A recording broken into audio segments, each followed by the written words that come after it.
Suite du thème sur la divinité du Saint-Esprit. Bien-aimés dans le Seigneur, je vous ai fait savoir précédemment dans la première partie de ce témoignage que le Saint-Esprit dans sa nature profonde, c'est-à-dire dans sa plénitude, le Saint-Esprit n'a pas de forme. Il prend une forme afin que nous puissions comprendre une partie de lui. Et donc je vous expliquais dans la vidéo précédente, lorsque j'étais suspendu dans les airs, je contemplais le Saint-Esprit qui n'avait aucune forme. Et par la suite, il prenait la forme d'une colombe. Je constatais que son corps était d'un blanc pur éclatant. Cette blancheur au niveau de son corps était lumineuse. Cette blancheur était lumière, à tel point que la blancheur du corps du Saint-Esprit éclairait l'espace dans lequel je me tenais. Cet espace était la dimension basse de la terre, dont je vous ai fait mention dans la vidéo précédente. Et donc cette dimension basse de la terre était saturée par les ténèbres. Je ne pouvais pas voir les maisons, je ne pouvais pas non plus voir les nations. Je ne pouvais rien voir à cause de l'intensité de ces ténèbres. C'est ainsi que je réalisais que l'Église ne peut pas marcher dans ce monde sans le Saint-Esprit. C'est lui qui est la lumière véritable. C'est le Saint-Esprit qui est la lumière de ce monde. Bien-aimés dans le Seigneur, quel malheur pour ceux qui n'ont pas le Saint-Esprit. Comment parviendront-ils à marcher dans ces ténèbres? Bien-aimés, je constatais que la blancheur du corps du Saint-Esprit représente la sainteté de Dieu. Souvenez-vous donc de ce qui est déclaré dans Lévitique chapitre 20, verset 26. La Bible déclare, « Vous serez saints pour moi, car je suis saint, moi l'Éternel. Je vous ai séparés des peuples, afin que vous soyez à moi. » Vous pouvez donc comprendre à présent, c'est quoi la sainteté. C'est tout simplement cette blancheur lumineuse que j'observais au niveau du corps du Saint-Esprit. Aussi, bien-aimés dans le Seigneur, je vous ai fait savoir au niveau de la vidéo précédente que le Saint-Esprit m'avait touché à la tête et je tremblais depuis le monde spirituel. Il vous faut comprendre, bien-aimés, que le corps du Saint-Esprit n'est que puissance. Le Saint-Esprit est la puissance par excellence. Tout en lui est puissance. Il vous faut comprendre cela, bien-aimés, et cela est en référence par rapport à Actes chapitre 1, verset 8. La Bible déclare, dans Actes chapitre 1, verset 8, « Mais vous recevrez une puissance, le Saint-Esprit survenant sur vous, et vous serez mes témoins à Jérusalem, dans toute la Judée, dans la Samarie et jusqu'aux extrémités de la terre. » Bien-aimés dans le Seigneur, lorsque le Saint-Esprit avait imposé ses mains sur moi, je vous disais tantôt que j'étais en train de trembler. Mon corps était saturé d'une puissance terrible. Mon corps était saturé d'une électricité qui n'est pas humaine. Bien-aimés, il y avait une énergie électrique qui était au-dedans de moi par le simple fait que le Saint-Esprit m'avait imposé les mains. Bien-aimés, il faut comprendre que le Saint-Esprit est puissance. Il est la personnification de la puissance. Il représente la puissance. Il vous faut comprendre cela, parce que la puissance caractérise le Saint-Esprit. Oui, bien-aimés, la puissance caractérise le Saint-Esprit, la sainteté caractérise le Saint-Esprit, d'où la blancheur lumineuse que j'observais au niveau de son corps. Bien-aimés dans le Seigneur, je vous ai fait savoir vite en passant, dans la vidéo précédente, que le Seigneur Jésus-Christ a plusieurs attributs, c'est-à-dire plusieurs apparences. Il peut se révéler à vous sous l'apparence d'un homme, il peut se révéler à vous sous l'apparence d'un lion, mais aussi sous l'apparence d'un arbre. Et donc vous pouvez comprendre selon les Saintes Écritures que notre Seigneur Jésus-Christ a plusieurs apparences. Aussi, bien-aimés, il vous faut garder à l'esprit que quiconque voit le Saint-Esprit voit aussi le Seigneur Jésus-Christ. Quiconque voit le Saint-Esprit voit aussi le Père de notre Seigneur Jésus-Christ. Vous devez donc comprendre que ces trois entités sont un. Ces trois entités forment une seule entité c'est-à-dire Dieu dans sa plénitude. C'est pourquoi lorsque j'observais le Saint-Esprit dans sa plénitude, je constatais qu'il n'avait pas de forme. Oui, bien-aimé, lorsque le Saint-Esprit est dans sa plénitude, il n'a pas de forme. Il prend une forme afin que nous puissions comprendre une partie de lui. N'importe qui pourrait me poser la question de savoir comment est-ce possible que tu aies pu voir le Créateur alors qu'il n'avait pas de forme? Peut-on observer ce qui n'a pas de forme? Bien-aimé, à cela, je répondrai, c'est encore une révélation parce que la révélation est dimensionnelle. Il y a plusieurs dimensions de révélation. C'est pourquoi vous devez comprendre, bien-aimé, que le Seigneur est capable de se révéler à vous sans qu'il ne prenne une forme quelconque. Bien-aimé dans le Seigneur, vous pouvez donc comprendre que notre Seigneur Jésus-Christ est une partie de Dieu, car Jésus-Christ lui-même est une révélation de Dieu, c'est-à-dire Dieu homme. C'est pourquoi il est écrit dans Jean chapitre 1 verset 14, « Et la parole a été faite chair. Elle a habité parmi nous, pleine de grâce et de vérité. Et nous avons contemplé sa gloire, une gloire comme la gloire du Fils unique venant du Père. » Vous pouvez donc comprendre, bien-aimés, que les Saintes Écritures nous rappellent que la parole qui est le Seigneur Jésus-Christ s'était faite chair. Voilà, la parole a été faite chair. Donc la parole s'est faite homme. Ça signifie que la parole s'est faite homme. Lorsque les Écritures disent que la parole s'est faite chair, ça signifie que la parole s'est faite homme. Oui, bien-aimés, comprenez aussi que le Saint-Esprit est une partie de Dieu, car le Saint-Esprit est aussi une révélation de la nature de Dieu, c'est-à-dire Dieu Esprit. Et enfin, le Père de notre Seigneur Jésus-Christ est aussi une partie de Dieu, car lui aussi est une révélation de la nature de Dieu, c'est-à-dire Dieu grand. Selon ce que déclarait le Seigneur Jésus, que le Père est plus grand que lui. Bien-aimé, lorsque le Tout-Puissant se révèle sous l'identité Père, c'est afin que nous puissions contempler sa grandeur. Bien-aimés, vous pouvez donc comprendre que le Seigneur Jésus-Christ dans sa plénitude n'a pas de forme. Le Saint-Esprit dans sa plénitude n'a pas de forme. Le Père dans sa plénitude n'a pas de forme. Comprenez donc, bien-aimés, dans le Seigneur, l'homme n'a pas été créé au hasard, car Dieu lui-même a la nature homme. Les animaux n'ont pas été créés au hasard, car Dieu lui-même a la nature animale, selon ce que vous pouvez lire des Saintes Écritures, que Jésus-Christ est le lion de la tribu de Juda. Il est l'agneau qui a été immolé. Vous pouvez donc aussi comprendre que le monde végétal n'a pas été créé au hasard, parce que le Dieu Tout-Puissant, lui-même, a la nature végétale. Selon ce que vous pouvez lire dans Jean chapitre 15, lorsque le Seigneur Jésus-Christ déclarait qu'il est le vrai cep et son Père est le vigneron. Donc, vous pouvez comprendre que le Seigneur Jésus-Christ s'identifiait aussi comme étant un arbre, comme étant un élément du monde végétal. Est-ce que, bien-aimés, vous comprenez cela? Vous devez donc comprendre que le monde végétal est une émanation de Dieu. Le monde animal est une émanation de Dieu. Bien-aimés, tout est émanation de Dieu. Tout a été manifesté par Dieu. Tout est né de lui. Comprenez donc que le monde existe seulement par Dieu. Je le répète, bien-aimés, que le Créateur du ciel et de la terre n'a pas de forme dans sa nature profonde. Dans sa plénitude, Dieu n'a pas de forme.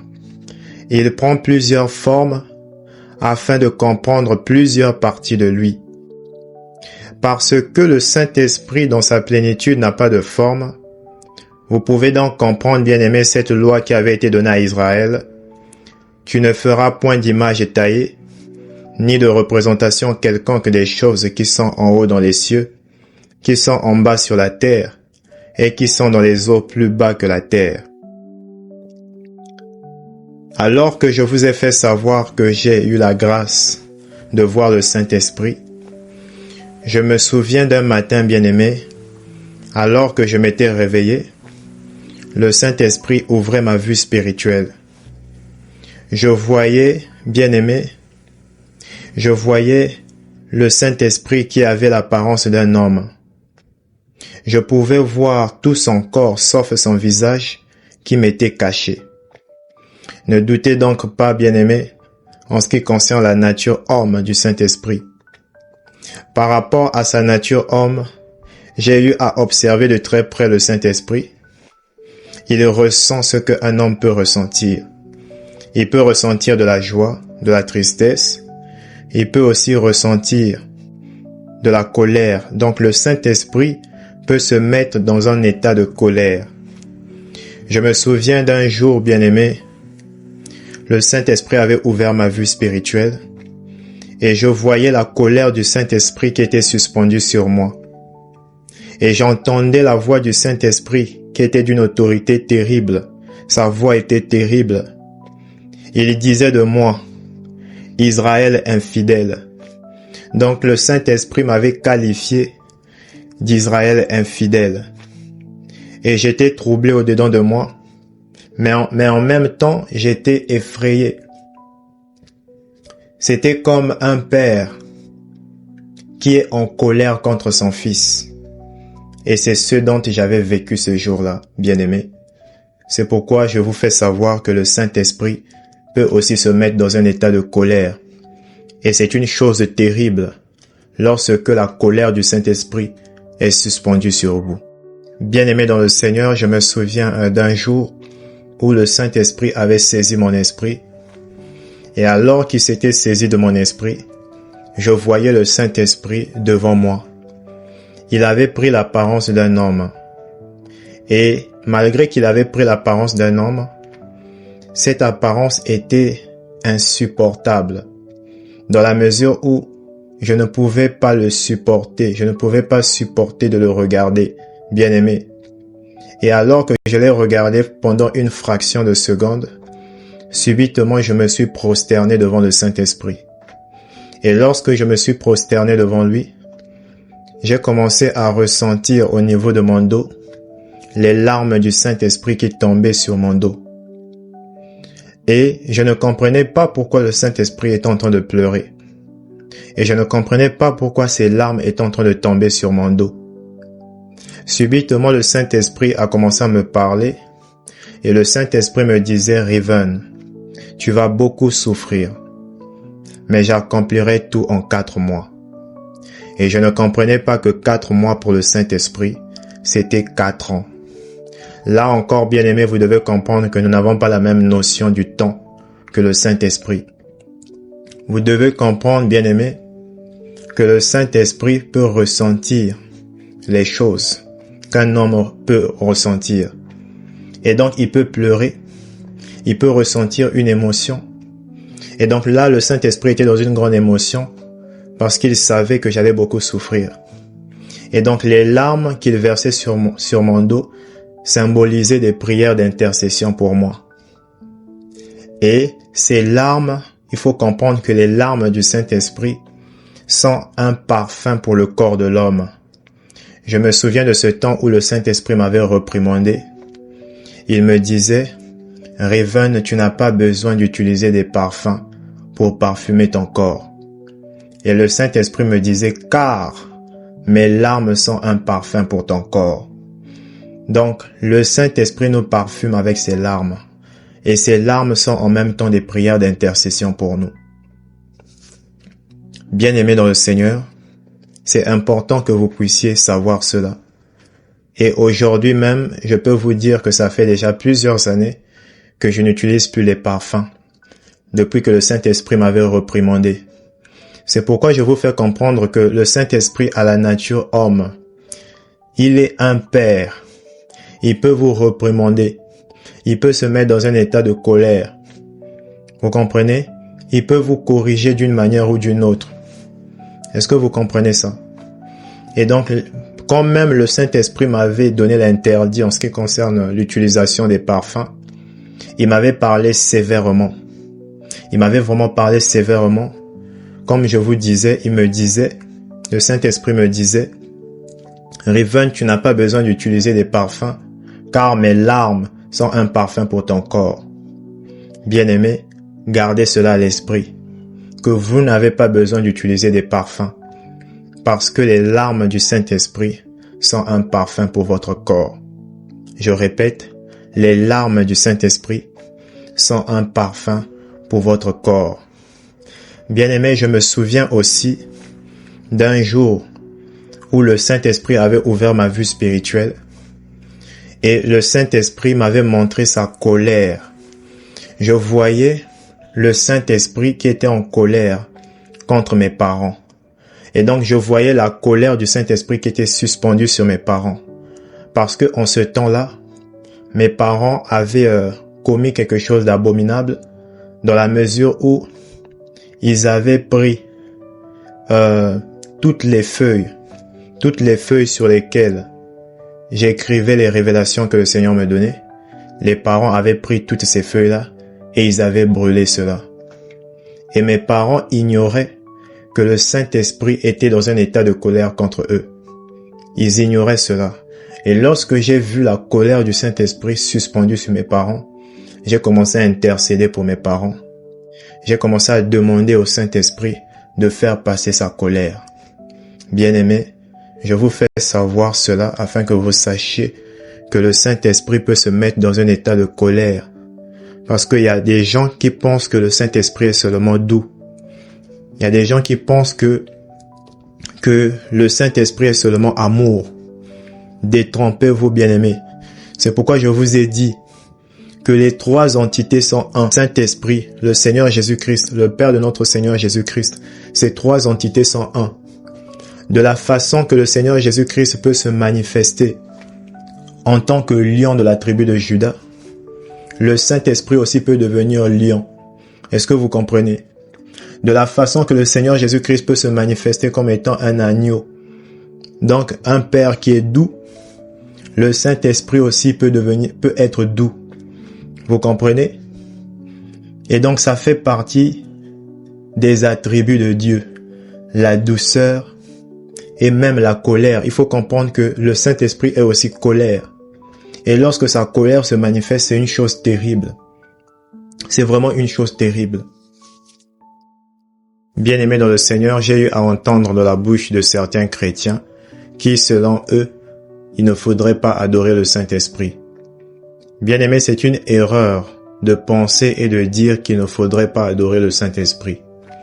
Parce que je peux vous certifier, je peux vous dire que les anges qui nous sont supérieurs adorent le Saint-Esprit. Les anges qui nous sont supérieurs exécutent tout ce qui sort de la bouche du Saint-Esprit. Ils obéissent à la lettre concernant toute parole qui sort de la bouche du Saint-Esprit. Vous voyez que les anges qui nous sont supérieurs sont des grands adorateurs du Saint-Esprit. Maintenant, nous inférieurs aux anges, qui sommes-nous pour ne pas adorer le Saint-Esprit? Et donc, cette vision de penser qu'il ne faudrait pas adorer le Saint-Esprit, c'est une vision de l'enfer. Je dis bien que c'est une vision de l'enfer. Le Saint-Esprit, comme je vous le disais tantôt, il a plusieurs natures. Il peut se manifester à vous sur une nature divine. Vous comprenez? Et lorsqu'il prend la nature divine, c'est une apparence indescriptible. Je me souviens de cette expérience où le Saint-Esprit s'était manifesté à moi sous une apparence divine. Je ne peux pas décrire, bien aimé, ce que je voyais de lui. Et de ce que je voyais de lui, il y avait la manifestation de la croix de Jésus. Bien-aimé dans le Seigneur, lorsque j'ai contemplé le Saint-Esprit, je me suis automatiquement prosterné. Parce que lorsqu'il se manifeste dans sa forme divine, c'est une apparence indescriptible. C'est une forme indescriptible. On ne peut pas décrire cela. Même si le Saint-Esprit vous accordait du temps pour l'observer, vous ne pourrez pas reproduire si on vous donnait l'occasion de le dessiner par exemple. C'est pourquoi vous ne pouvez pas représenter le Tout-Puissant. Vous ne pouvez pas le représenter. Est-ce que vous comprenez? Selon Exode chapitre 20, vous ne pouvez pas représenter Dieu. C'est une folie. Donc, bien-aimé, le Saint-Esprit, il est le Dieu Tout-Puissant. Il faut l'adorer. Il faut le louer, il faut l'exalter. De la manière que vous exaltez le Seigneur Jésus-Christ. De la manière que vous exaltez le Père. Au travers de notre Seigneur Jésus-Christ, il faut aussi exalter le Saint-Esprit. Il est le Dieu Tout-Puissant. À chaque fois que je me suis tenu devant le Saint-Esprit, je me suis très souvent prosterné. À chaque fois que je l'ai vu, je me suis très souvent prosterné parce qu'il est le Dieu Tout-Puissant. Je me rappelle de ce jour où je me tenais devant lui, devant le Saint-Esprit, dans une expérience et j'avais l'impression que j'étais en train de mourir. Et j'ai dit au Seigneur, au Saint-Esprit, je lui ai dit, Seigneur, je suis en train de mourir. Et le Saint-Esprit est en train de rire. Je n'avais même pas à dire, je suis en train de mourir, puisque lui-même, il est l'esprit de vie. Est-ce que vous comprenez? Et donc, le Saint-Esprit, il y a certaines choses que nous, les humains, nous disons. Il y a des choses qui le fait rire. Est-ce que vous comprenez ça? Il y a des choses qui le fait rire. Et je peux partager beaucoup d'expériences à ce propos. Le Saint-Esprit, il rit beaucoup. Il rit beaucoup de certains comportements que nous avons. Il rit beaucoup de certaines attitudes, certains raisonnements que nous avons. Est-ce que vous comprenez? Et donc, lorsque je disais, Seigneur, je suis en train de mourir, c'est comme si celui qui était devant moi n'était pas capable de prolonger ma vie. Est-ce que vous comprenez ça? Or, le Saint-Esprit qui était devant moi, il est lui-même l'esprit de vie. Vous comprenez? Donc, le Saint-Esprit, il est le Dieu Tout-Puissant. Il est la personnification de la vie. Il est le représentant même de la vie. Il incarne la vie. Est-ce que vous comprenez ça? Il est le Dieu Tout-Puissant, le Dieu créateur, le Saint-Esprit que vous voyez. Il y a beaucoup de gens qui ne mesurent pas qui est réellement le Saint-Esprit. Je dis bien que le Saint-Esprit, bien-aimé, c'est le Dieu Tout-Puissant. Je dis que c'est le Dieu Tout-Puissant. Qui, de la manière que vous adorez Jésus-Christ, notre roi, c'est de cette manière que vous devez aussi adorer le Saint-Esprit. Et donc, bien-aimé, il vous faut comprendre que le Saint-Esprit est glorieux. Il est le Dieu Tout-Puissant, comme il me l'avait dit en ce jour-là, quand j'étais allé récupérer mon passeport et que j'avais obtenu mon visa, j'étais en larmes. Bien-aimé, j'étais en larmes. Et alors que j'étais en larmes, le Saint-Esprit se mettait à rire. Et quand le Saint-Esprit riait, il se mettait à me parler en disant, « Je suis le Dieu Tout-Puissant. J'ai tout accompli comme je te l'avais promis. » Bien-aimé, un vent puissant, je dis bien un vent puissant avait recouvert mon corps. Et le Saint-Esprit était glorifié de ce qu'il avait accompli, toutes choses comme il me l'avait dit. Lui-même, je dis bien, lui-même disait, ça sortait de sa propre bouche, il disait, je suis le Dieu Tout-Puissant. Vous voyez, le Saint-Esprit est le Dieu Tout-Puissant. Donc celui qui pense qu'il ne faut pas l'adorer, c'est une erreur. Je dis bien que quiconque pense qu'il ne faudrait pas adorer le Saint-Esprit, c'est une vision de l'enfer. C'est une vision de l'enfer. Ces gens-là sont déjà sous le joug de la condamnation. Bien-aimés, c'est en même temps un blasphème de penser et d'accepter qu'il ne faudrait pas adorer le Saint-Esprit. Le Saint-Esprit lui-même, il dit de sa propre bouche qu'il est le Dieu Tout-Puissant. Vous comprenez ça? De la manière que nous disons que Jésus-Christ est le Dieu Tout-Puissant, le Saint-Esprit lui-même, il dit de sa propre bouche qu'il est le Dieu Tout-Puissant. Et ce jour-là, il me l'avait dit. Il me l'avait dit. Il disait, je suis le Dieu Tout-Puissant. J'ai tout accompli, comme je te l'avais promis. Effectivement, il m'avait promis qu'il allait me faire sortir du pays. Et j'avais obtenu mon visa selon ses promesses. Est-ce que vous comprenez ça, bien-aimé? Donc, retenez, bien-aimé, qu'il faut adorer le Saint-Esprit. À chaque fois que je me suis tenu devant le Saint-Esprit bien-aimé, je vous l'ai dit, que je me suis très souvent prosterné. Surtout lorsqu'il se manifeste dans sa forme divine. Vous allez vous prosterner, bien-aimé. Vous ne pouvez pas le supporter. Parce que lorsqu'il se manifeste dans une forme indescriptible, bien-aimé, vous allez forcément vous prosterner et l'adorer. Et ça ne se réfléchit même pas. C'est instantané, c'est automatique. Est-ce que vous comprenez ça? Il vous faut aussi comprendre, bien-aimé, que le Saint-Esprit est très majestueux. De la façon que vous observez les rois quand ils s'habillent de façon majestueuse, quand vous observez les reines qui s'habillent avec élégance, le Saint-Esprit est très majestueux, bien-aimé. Il est très majestueux. Je me rappelle de cette expérience où je voyais le Saint-Esprit sous l'apparence d'un oiseau indescriptible. Je dis bien un oiseau indescriptible. Cet oiseau-là n'a rien de terrestre. Est-ce que vous comprenez? L'apparence de cet oiseau, il n'y a rien de terrestre. Cet oiseau-là n'existe pas dans le domaine physique. Dans le monde naturel, cet oiseau-là n'existe pas. Et je voyais le Saint-Esprit sous l'apparence d'un oiseau indescriptible que je ne pouvais pas décrire.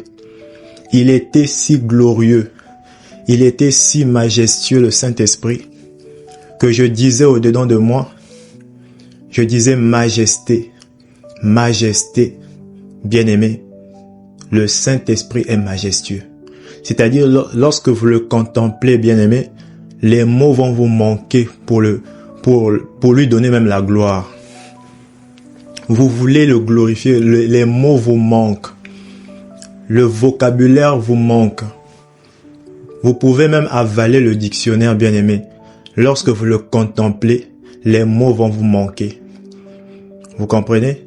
Tellement les mots me manquaient, je ne faisais que dire majesté, majesté, majesté. Bien-aimé, le Saint-Esprit est majestueux, il est trop glorieux. Sa gloire va au-delà de toute compréhension. Et quand il se déplaçait avec élégance. Il se déplaçait vraiment avec un charisme incroyable. Vraiment un charisme incroyable. Lorsqu'il battait des ailes, c'était spectaculaire, c'était vraiment incroyable, bien-aimé. Et à la fin de cette expérience, j'ai dit au-dedans de moi, j'ai vu le Saint-Esprit de Dieu. J'ai vu le Saint-Esprit de Dieu. Et j'étais tellement heureux de ce qu'il m'avait accordé le privilège de le voir.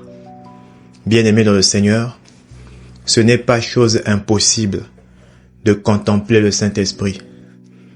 Il vous suffit juste de vous donner à lui, de vous donner totalement à lui, de l'appartenir totalement. En ce moment-là, vous verrez, il va se révéler à vous. Ce n'est pas chose qui est donnée à une catégorie de personnes. La possibilité de voir le Saint-Esprit est disponible pour tous ceux qui ont soif et qui désirent le contempler. Il suffit juste de le désirer. Il suffit juste de vous donner corps et âme à lui. Et vous allez voir, il va se manifester.